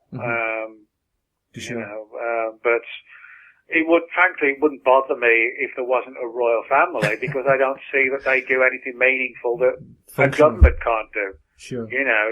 It's like if you have a king and queen who rule the country, that's very different. But if you've got a prime minister, do they really need a royal family other than to bring in tourist revenue? And my answer is no. Sure. Let's talk MK Ultra. I had an MK Ultra survivor on the show, Nick, which was really interesting. But let's talk MK Ultra in terms of documents. The CIA want this thing, wiped out. It never existed. They don't want to admit it. These guys were experimenting with some pretty nasty stuff, Nick.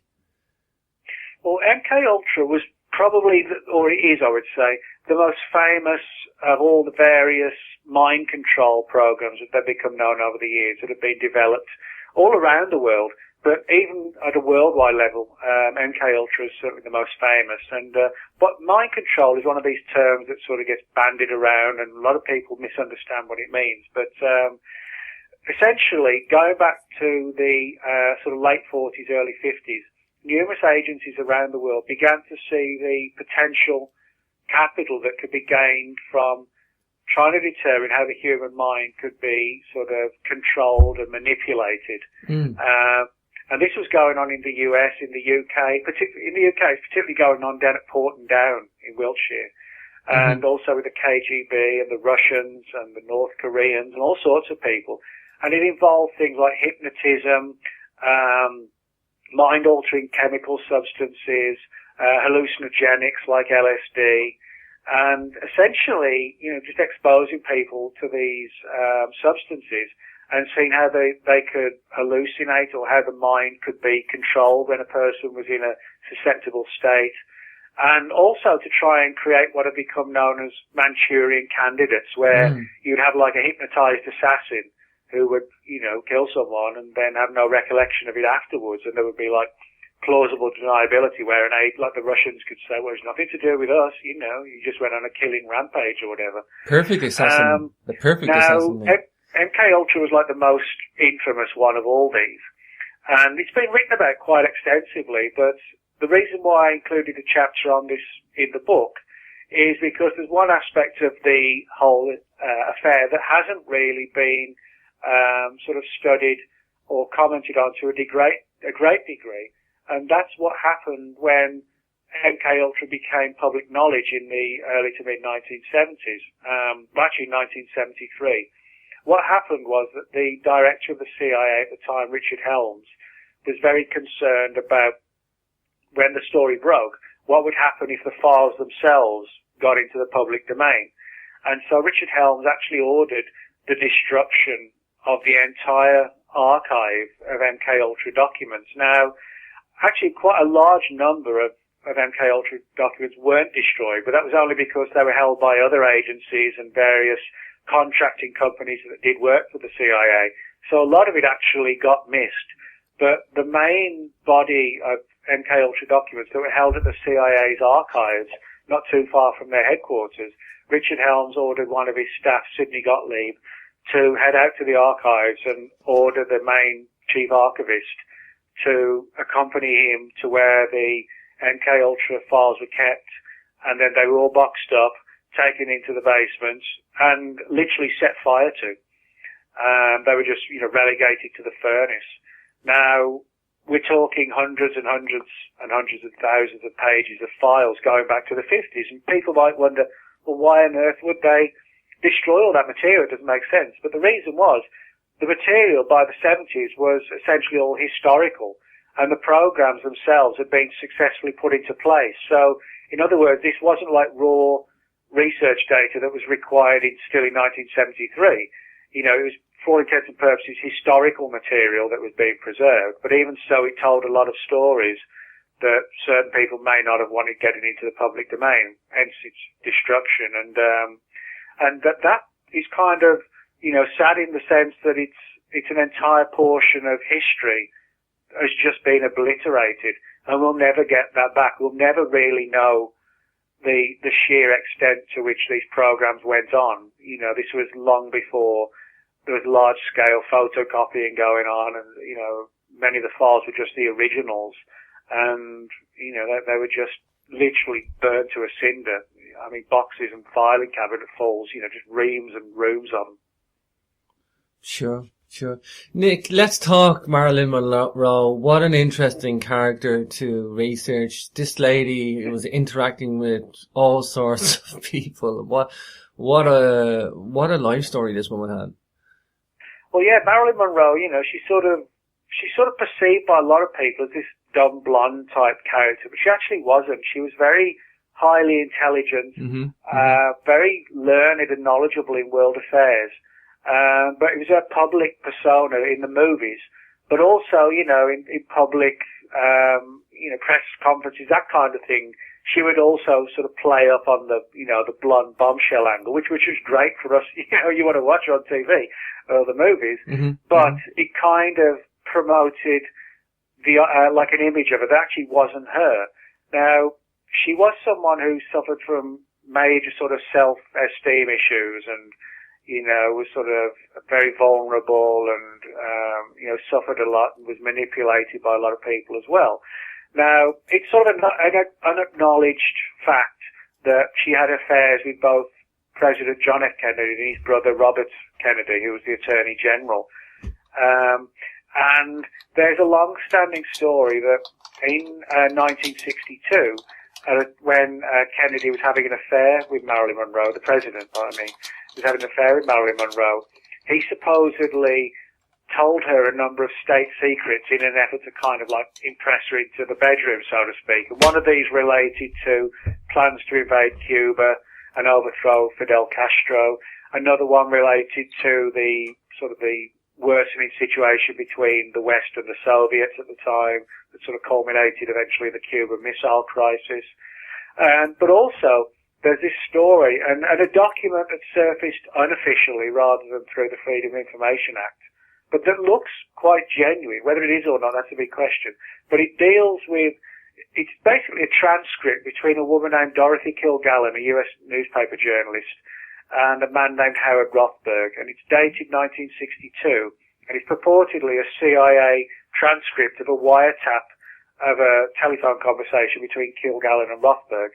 And in there, Kilgallen talks about how Marilyn Monroe supposedly told her that Kennedy had told her that he'd been taken to a secret Air Force base after he became president. And he received this briefing kind of along the lines of, Mr. President, now you've been elected, there's something we have to tell you and show you. And the story is that he was shown the bodies and the wreckage from the Roswell event of 1947. And reportedly he confided some of the facts in Marilyn Monroe. Now, shortly afterwards, Marilyn Monroe got dumped by Kennedy, and she was sort of very angry and felt used, by this situation. And she threatened to go public with everything she knew. And she actually, it's an acknowledged fact that she had a diary that she called the Red Diary. She was like a prestigious writer of journals. She recorded everything that happened on a day-to-day basis. But she had this one called the Red Diary, which contained all the stuff that Kennedy reportedly told her. Now, after she died in August 1962, this Red Diary was taken along with a number of her possessions to the coroner's office when she was due to be autopsied. And a number of people have now gone on the record as saying they saw the Red Diary, but then it vanished from the coroner's office a couple of days later. And like so many of these other missing files, we don't really know what it contained, other than that it was probably matters relative to the Kennedy administration. So it clearly seems to be the case that somebody was monitoring the phone conversations of Marilyn Monroe and all those around her, specifically to find out what Kennedy had said to her. And it may well be the case that he told her what he knew about Roswell, and that could have possibly indirectly or possibly even directly led to her death in some fashion. Wow, fascinating. J. Edgar Hoover, he had secret files destroyed after his death. Yeah, the FBI has a really good website called The Vault, which contains probably now millions of pages of documents that have all surfaced through the Freedom of Information Act that have been declassified. And the FBI has done a really good job of putting into the public domain files that go back to the 1930s on everything from, like gangsters of that period, like Bonnie and Clyde, right up to Nazi spies in the Second World War, Russian spies in the 50s, numerous people in Hollywood, Watergate in the 70s, and all sorts of things. But these are basically the FBI's official files that, as I said, have been declassified and which we can all now read. But in addition to the official files, it's long been acknowledged that J. Edgar Hoover had his own, what he called his secret files. In other words, these were files that weren't part of the official FBI record, but they were files that he and his secretary, Helen Gandy, carefully looked after. And these were, the dark and deep files on the private lives of powerful people in government and in Hollywood and, in the intelligence agencies and the military. Essentially, that they were people who, if Kennedy, if Hoover, wanted the dirt on someone to use against them, he'd got it. And this was what was supposedly kept in the secret files. Now, when Hoover died in 1972, or prior to his death, him and Helen Gandhi, his secretary, they were very close to each other. They had this agreement that if Hoover died first, that Helen Gandhi would oversee the destruction of all his files. And at the time, President Nixon knew all about these secret files, and when he learned that one particular morning Hoover had died in 72, he ordered immediately his staff to try and grab all these secret files. But Helen Gandhi, who was an old lady at the time, was one step ahead of the president, and she actually orchestrated the fashion in which the files were secreted out of the FBI and taken to another building where they were all destroyed carefully one by one. So it's kind of like the MK Ultra files. The papers were all destroyed, and again, we'll never really know what Hoover had on who, but it was pretty clear that it was, a lot of juicy information that, people would have killed to get their hands on, I think. Wow, nearly up at the top of the second hour, Nick. One last question, I guess, before we go. Mr. David Kelly, the United Nations weapons inspector, his death in 2003, missing evidence involving him as well, Nick. Well, yeah, I mean, the David Kelly story is probably one of the weirdest and most mysterious, certainly, of the last few years. And I guess in many respects, it's kind of like almost like a British Kennedy assassination, in terms of at least how did he die, who killed him, was it suicide, was it murder? We don't really know. All we know for sure is that David Kelly, UN weapons inspector, after speaking out about everything from like the war in Iraq to the capabilities of us being attacked by Saddam Hussein or not being attacked and so on. And his views were that there'd been a lot of exaggerations, and this didn't please the British government that he was going public and saying this. Well, at first at least he wasn't going public. He was doing it like in whistleblower fashion to journalists. But it didn't take the official world long to find out that it was him. And he was called for to explain his position. He was under a lot of stress. And then, as you say, this one particular day in 2003, went for a walk. That was the last time he was seen alive. And the next day, he was found dead. Now, there are a lot of controversial aspects about David Kelly's death. I talk about it in the book. The theme of the book is that, things going missing. Well, in the case of David Kelly, it wasn't so much documents that went missing, it was forensic information. Now, when Kelly's body was found, a number of people on scene said it looked like the area had been cleaned up to a degree by someone prior to the emergency services actually getting on the scene, as if, somebody else knew that he'd been killed and took steps to make sure that whoever did it wouldn't be found out. And some of the fingers were actually pointed at Special Branch as having not having been responsible for his death, but having known about it before the emergency services found out and cleaned up the site for any incriminating evidence of whoever may have really done it. Mm-hmm. And now what we can say for sure is that David Kelly certainly had some pills in his body. Whether he took them voluntarily or they were forced on him, we don't know. The pill box was totally lacking in fingerprints completely. His glasses, wow, which he routinely wore because he didn't have that good eyesight, his glasses were not only completely missing in any fingerprints at all, they were also completely missing in DNA. Now, I don't wear glasses, but I do know that anybody who wears glasses on a daily basis, you are going to get the tiniest fragments of DNA on those glasses all the time, because they're fixed to the side of your head and touching your ears and your nose, the bridge of your nose. So in that sense, it's absurd to think that a pair of glasses that a man wore every day could be 100% free of any fingerprints or any DNA, but they actually were. And that's another, no one can, I guess, can really say what goes through somebody's mind when if they decide to take their own life. But wiping all the fingerprints off a pill bottle, glasses, etc., really kind of sounds odd.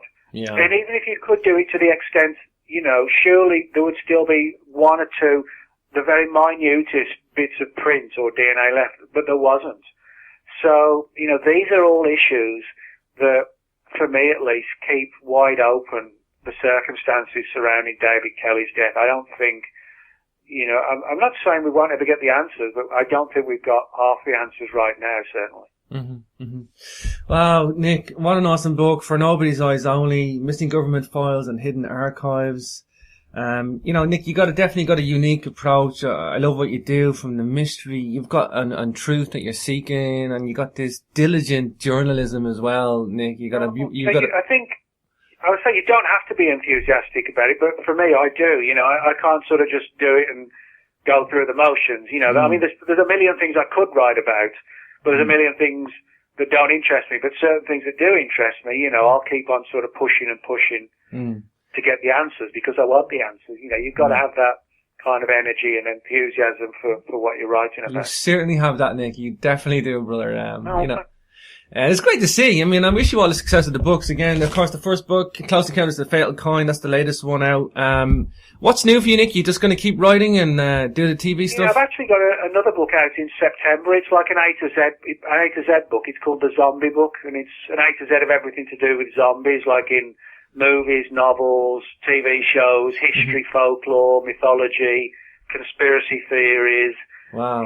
Could a zombie apocalypse really happen? Is it possible to create like a virus that would create rage in people? So it's like an A to Z thing, like V for virus, A for apocalypse. But there's about 400 entries in the book altogether. It's a big book, like about 400 or 500 pages, something like that. Wow. PSN Radio in Florida is going to love that. He takes my shows as well, Nick. Cool. I'm sure he'll be in touch with you soon. Listen, Nick, if you're back in the UK, you look me up for a Capricorn TV interview. I'd love to do that. I'll do that. But yeah, it's a pleasure having you on the show again, Nick. Come back anytime. We'll talk about the new book when it's out. Of course, your website again is nickredfern14.blogspot.com. All right. Thanks, James. Pleasure having you, Nick. Talk to you soon.